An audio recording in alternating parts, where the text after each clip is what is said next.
마가복음 1장 29절에서 31절 우리 다 찾으셨으면은 같이 한음성으로 같이 말씀을 읽도록 하겠습니다.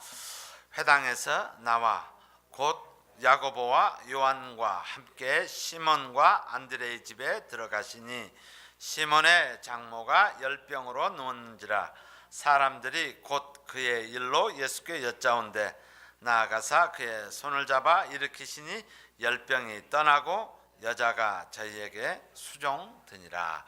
아멘.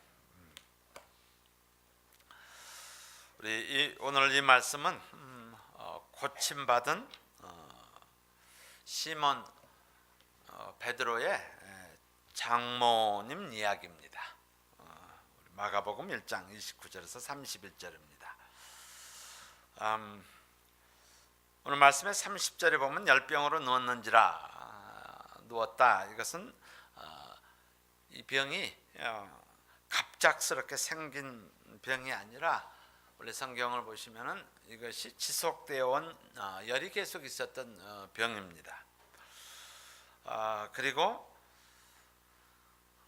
열병이 바로 예수께서 치유하셨다 이렇게 나옵니다. 우리 누가복음을 한번 4장을 한번 같이 보겠습니다. 누가복음 4장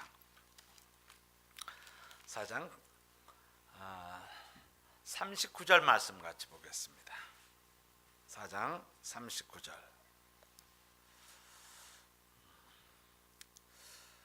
39절 제가 읽겠습니다.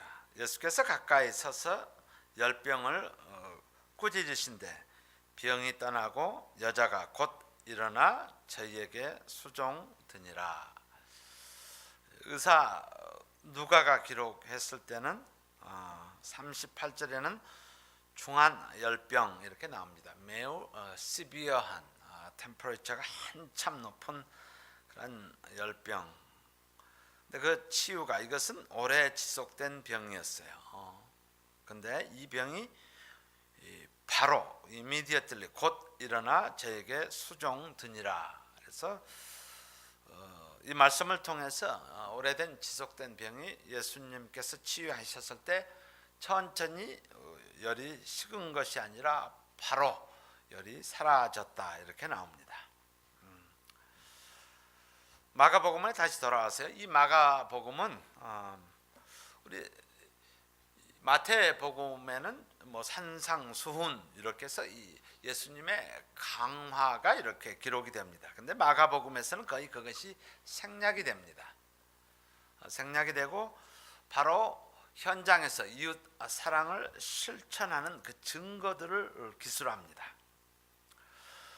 예수님을 종으로 이렇게 표현합니다. 우리 마가복음 10장을 한번 이해를 돕기 위해서 몇 구절을 한번 보도록 하겠습니다. 10장이요. 10장 43절에서 45절이요. 10장 43절에서 45절 우리 다 같이 한음성으로 같이 읽도록 하겠습니다. 너희 중에는 그렇지 아니하니 너희 중에 누구든지 크고자 하는 자는 너희를 섬기는 자가 되고 너희 중에 누구든지 으뜸이 되고자 하는 자는 모든 사람의 종이 되어야 하리라. 인자에 온 것은 섬김을 받으려 함이 아니요 도리어 섬기려고 자기 목숨을 많은 사람의 대속물로 주려 함이니라. 그래서 예수님을 종으로 이렇게 표현합니다. 그래서 마가복음에 보면 종이기 때문에 족보가 없습니다. 마태복음에는 족보가 쭉 나오는데요. 마가복음에는 종이 무슨 족보가 있습니까? 그래서 족보 기록이 없습니다. 그리고 우리 다시 마가복음 1장에 오시면은요. 종이기 때문에 많이 사용되는 단어가 반복되는 단어가 곧이라는 단어가 나옵니다. 우리 1장 10절에 보십시오. 곧 물에서 올라오실세 이렇게 곧이 나와요. 또 18절에 보시면은 곧 그물을 버려두고 쫓으니라 이렇게 나옵니다. 또 20절에 보시면 곧 부르시니 곧이라는 단어가 나와요. 30절에 또 보십시오. 곧 그의 일로 예수께 여짜온대. 그래서 곧이라는 단어의 특징은 순종이에요. 그래서 마가복음은 종의 모습으로 오셨고 종은 부르심에 그냥 따르는 거예요. 곧 immediately 따랐다라는 것이에요. 그래서 마가복음은 보편적으로 로마인들에게 쓰여졌어요. 왜냐하면 로마의 포로들 종들이 많았어요. 또 그들에게 복음을 전하기 위해서 그들은 얼마나 힘들었겠어요. 그래서 그들에게 맞는 그런 모습으로 그렇게 쓰여진 말씀입니다. 자, 그런 백그라운드를 가지시고 그리고 마가복음을 보는 데 있어서 예수님의 사역은 크게 그냥 두 부분으로 이렇게 기술이 됩니다. 첫 번째는 회당입니다. 21절에 보시면은 저희가 가버나움에 들어가신 예수께서 곧 안식일에 회당에 들어가 가르치심에라는 회당 사역이 있고, 그 다음에 오늘 29절에 회당 밖에서의 사역입니다. 그래서 29절 회당에서 나와 이것을 기술합니다. 그래서 안과 밖의 모습을 이렇게 그려주겠습니다. 우리 신앙생활을 하는 데 있어서 지나치게 교회 중심적으로 생각할 수가 있습니다. 교회 가면은 신앙인처럼 살아가고, 그 다음에 교회 밖으로 오면은 신앙과 전혀 무관한 그런 모습입니다. 그러나 우리의 삶의 모조리티 시간은, 우리의 대부분의 시간은 우리는 교회 밖에서, 다시 말해서 가정과 직장과 사업장과 학교에서 모조리티 시간을 보냅니다. 그래서 신앙, 믿음 생활의 터전은 가정이며 사업장이며 직장이며 학교입니다. 그래서 마가복음을 보실 때 회당 안에 있는 것과 회당 밖에서 클리어하게 구분이 되어집니다. 자, 예수님의 사역을 두 가지로 그림으로 이제 뭐 여러 가지 모습으로 표현할 수 있지만은 회당과 회당 밖의 사역, 오늘 회당 밖의 사역입니다. 그 다음에 예수님의 사역을 보편적으로 대속 사역이라고 부릅니다. 대속이라는 것은 내 대신 다른 사람이에요. 다른 사람을 대신해서 하는 사역, 그래서 대속 사역이라고 합니다. 물론 우리 모두는, 저와 여러분은 이 자리에 지금 금요일 날 이 자리에 있는 근본적인 부분은 바로 예수님의 십자가의 대속의 사건을 통해서 우리 죄가 사함을 받은 그 엄청난 커다란 그 대속 사역의 용서받은 자의 모습으로 이제 하나님 앞에 나아가 예배드리는 자의 모습으로 이 자리에 앉아 있습니다. 또 하나는 예수님께서 하신 사역 중에서, 공생애 동안 하신 사역 중에서 커먼리 사용하셨던 것은 다른 사람의 짐을 지시는 사역을 하십니다. 그들이 아프고 고통 가운데 있을 때 예수님께서 짐을 지는 사역을 하십니다. 그래서 크리스천들에게, 우리에게 주어지는 커다란 명제 중에 하나는 우리 모두에게 주어진 바로 사역, 다른 사람, 그 사람의 짐을 지는 것입니다. 그래서 갈라디아서 6장 2절에 보시면 너희가 짐을 서로 지라, 그리하여 그리스도의 법을 성취하라라고 말씀하십니다. 그래서 우리는 살아가면서 다른 사람의 짐을 쉐어하는, 지는 그런 삶을 살도록 하나님께서 말씀해 주십니다. 가만히 우리 한번 생각을 해 보십시다. 예수님의 사역을 커다란 대속 사역과 그리고 짐을 지는 사역을 지셨습니다. 그리고 우리에게, 제자들에게 동일하게 서로의 짐을 지라, 그리하여 그리스도의 법을 achieve, accomplish, 성취하라라고 말씀하십니다. 이 말씀 가운데서 한번 우리 스스로가 생각을 해봐야 할 질문입니다. 내가 다른 사람의 짐을 지고 있는 것이 무엇인가? 내가 현재 다른 사람의 그 짐을 쉐어하고 있는 것, 그것을 나누어지고 있는 것이 무엇이 있는가? 이것을 한번 생각해 볼 필요가 있습니다. 문제는 사랑하지 않고서는, 또는 희생하지 않고서는 이 짐을 질 수 없다라는 거예요. 반드시 사랑과 희생을 전제로 해야만이 이 짐을 질 수 있다라는 사실입니다. 자, 오늘 마가복음 1장 29절에서 31절, 베드로의 장모님이 치유되어졌다라는 사실은 익히 머릿속에 다 있고요. 그리고 제가 지금 백그라운드 설명하여 드린 것처럼 이 정도는 대강 우리는 알고 있습니다. 이 저녁에 하나님 저희에게 주시는 영적인 메시지가 무엇입니까? 라는 거예요. 이 말씀 가운데서 우리가 육신적으로 눈으로 보이는 것이 아니라 영적으로 보이는 하나님 저희가 받아야 할 메시지가 무엇이 있습니까? 라는 부분을 한번 생각해 보았으면 합니다. 하나님 이 교회에 이 자리에 성령께서 함께 하셔서 우리에게 주시고자 하는 메시지가 무엇입니까? 첫 번째 질문은 어떻게 고침을 받았느냐. 베드로의 장모님이 어떻게 고침을 받았느냐라는 거예요. 30절에 보면 시몬의 장모가 열병으로 누웠는지라 아프시니까 누워 계시는 건 당연합니다. 그 다음 단어입니다. 사람들이 곧 그의 일로 예수께 여짜온대 중보했다라는 것입니다. 불신자 주변에 믿는 사람이 있다라는 것은 믿지 않는 사람들에게 엄청난 축복입니다. 다시 말씀드리면요, 불신자들 가운데 믿지 않는 자들 가운데 믿는 자가 있다라는 것, 신자가 있다라는 것은 불신자에게 엄청난 축복입니다. 저는 믿지 않았던 사람이기 때문에 그 축복이 얼마나 크다라는 것을 저는 알고 있습니다. 이 말씀을 통해서 우리가 이것까지 따질 필요는 없어. 베드로의 장모가 믿는 사람이었는가 안 믿는 사람이었는가 말씀 자체로서는 우리는 알 수 없어요. 지금 그것이 중요한 것이 아니라 중요한 것은 그가 고침을 받고 섬겼다라고 말씀은 기록합니다. 나아가서 그의 손을 잡아 일으킨 열병이 떠나고 여자가 저희에게 수종드니라. 섬겼다라고 기술이 됩니다. 하나님이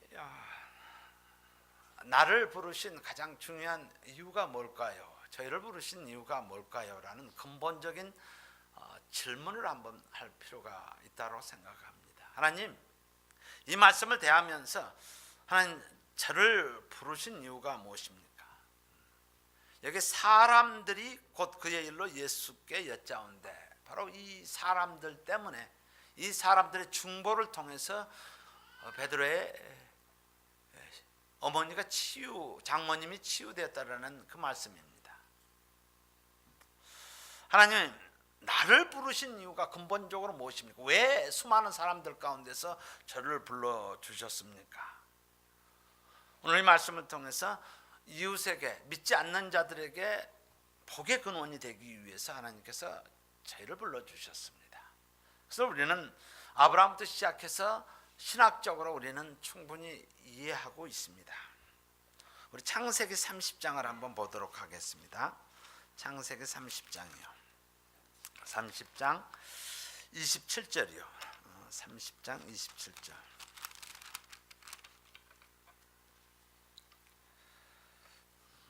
창세기 30장 27절.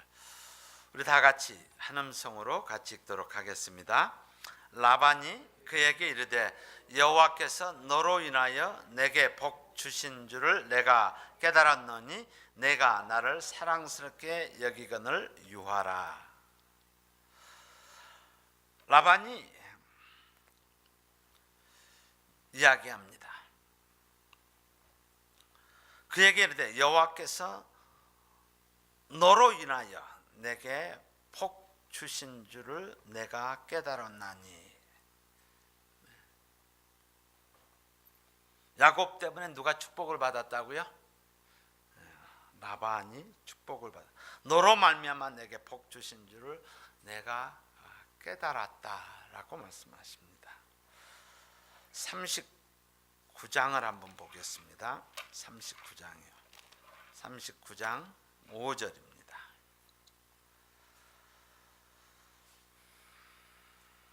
39장 5절. 우리 다 찾으셨으면 또 같이 함께 같이 읽도록 하겠습니다. 그가 요셉에게 자기 집과 그 모든 소유물을 주관하게 한 때부터 여호와께서 요셉을 위하여 그 애굽 사람의 집에 복을 내림으로 여호와의 복이 그의 집과 밭에 있는 모든 소유에 미친지라. 참 의미가 있는, 영적으로 지금 저희에게 주시는 이 말씀이, 그가 요셉에게 자기 집과 그 모든 소유물을 주관하게 한 때부터, from that time, 그때부터 여호와께서 요셉을 위하여 그 애굽 사람의 집에 복을 내리심으로 여호와의 복이 그의 집과 밭에 있는 모든 소유에 미친지라라고 나옵니다. 요셉 때문에 누가 축복을 받습니까? 요셉 때문에 보디발의 가정이, 그리고 그의 모든 것이 축복을, 믿지 않는 자의 가정에 축복이 임하는 것을 볼 수 있습니다. 사도 바울 때문에 누가 축복을 받느냐? 우리 사도행전 27장을 한번 같이 보겠습니다. 맨 마지막에 있습니다. 사도행전 27장이요.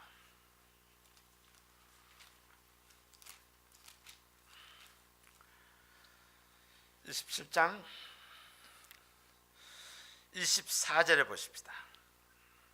24절, 사도행전 27장 24절, 우리 다 같이 한 음성으로 같이 읽겠습니다. 바울아, 두려워 말라. 내가 가이사 앞에 서야 하겠고 또 하나님께서 너와 함께 행선하는 자를 다 내게 주셨다 하였으니.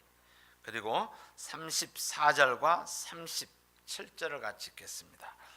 음식을 먹으라 권하노니 이것이 너희 구원을 위하는 것이요 너희 중 머리털럭 하나라도 잃을 자가 없느니라 하고 떡을 가져다가 모든 사람 앞에서 하나님께 축사하고 떼어 먹기를 시작하며 저희도 다 안심하고 받아 먹으니 배에 있는 우리의 수는 전부 276인이러라.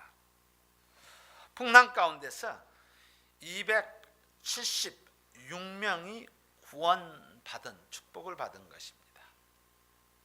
바울 때문에요. 우리 성경의 스토리는 4명의 중풍병 걸린 4명의 친구에서 지속적으로 그런 안목으로, 그런 앵글에서 보면은 하나님이 부르신 그 사람을 통해서 복이 임하는 것을 우리는 볼 수가 있습니다.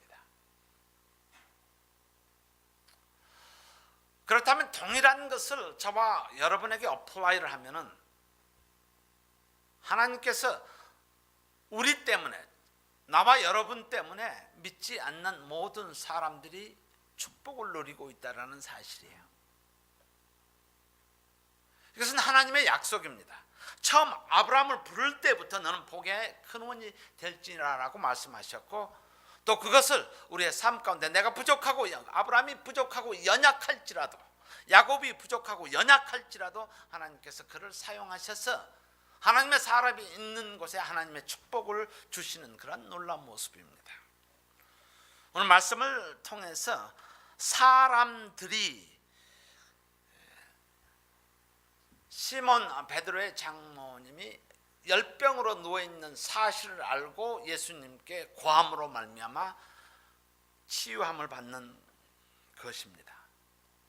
자, 그렇다면 나 때문에 누가 축복을 받았는가 또는 받고 있는가 또한 받을 것인가라는 부분이 저와 우리 모두에게 기도해야 할 제목들입니다. 나 때문에 하나님께서 주신 부르신 나 때문에 복을 받는 것, 축복을 받는 것. 오늘 말씀을 통해서 영성의 부분에 또 한 부분에 우리가 포인트를 하고 싶은 것은 우리 스스로는 문제를 해결할 수 없습니다. 내가 기도한다고 해서 문제를 해결하실 분은 내가 아니라 예수님께서 해결해 주십니다. 그러나 우리가 할 수 있는, 문제는 해결할 수 없지만 우리는 중보는 할 수 있습니다. 나를 통해서 통로가 되어져서 다른 영혼들이 복을 받는 중보는 할 수 있습니다. 다시 말해서 문제를 해결할 수 있는 분께 데려올 수는 있습니다. 예수님 만나보십시오, 교회에 와보십시오라고 우리는 인바이트는 할 수 있습니다. 그것을 통해서 하나님께서 병을 치유하시며 하나님께서 어려운 문제를 회복하시며 그 영혼이 주 앞에 돌아오는 놀라운 은혜가 있다는 것을 말씀을 통해서 우리는 알 수 있습니다. 그리고 하나님께서 세 절의 말씀 가운데 그리고 결론을 맺습니다. 열병이 떠나고 여자가 저희에게 수종 드니라. 회복된 자의 모습입니다. 그 영혼이 하나님을 섬기는 삶을 살아가는 것을 시작하였다라는 부분으로 나옵니다. 우리 모두가 하나님께서는 우리의 연약함과 부족함에도 불구하고 저희를 불러주셨습니다. 그리고 하나님께서는 나를 통해서, 우리를 통해서 우리가 속한 믿지 않는 세상에 가서 하나님의 축복이 임하기를 하나님께서 원하십니다. 우리 모두가 오늘 사람들이 예수님께 나아왔던 것처럼 우리가 영혼들을 초대하는, 예수님께 인바이트하는, 예수님께 부르짖는 그러한 삶이 되기를 주의 이름으로 축원합니다.